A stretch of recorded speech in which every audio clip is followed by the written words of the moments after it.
The case goes back to 1991 when Frank Gable was wrongly convicted of murdering the head of Oregon's prison system. The victim's brothers have long believed police got the wrong guy. And now that Gable's a free man, they're still supporting him.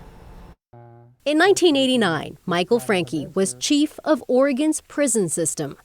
That January, he was murdered, stabbed to death outside the Department of Corrections headquarters in Salem.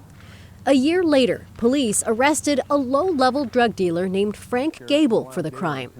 But even then, Michael Franke's family believed police got the wrong guy. That includes Franke's brother, Pat. I knew from the evidence that we had collected doing it anyway and got there that he had done this. It would take 30 years, but in 2019, a federal judge agreed and ordered Gable to be released from prison. Part of the evidence was the fact that another man's multiple confessions to the killing were excluded from Gable's trial. There was never any physical evidence that linked him to the scene of the murder. And the story that the state spun was just pure jackassery. Lauren Bright Pacheco is the podcast producer behind Murder in Oregon. It follows the still unsolved murder of Michael Franke and aired shortly before Gable's conviction was overturned. And the story continues. On Tuesday, Gable's attorney filed a petition. It seeks nearly $2 million from the state of Oregon for the years Gable spent in prison. As part of a wrongful conviction compensation law passed in Oregon in 2021, former inmates can get up to $67,000 for each year spent behind bars. Gable is also seeking just over $100,000 for the 4 years he was on parole. I wish it could be a lot more.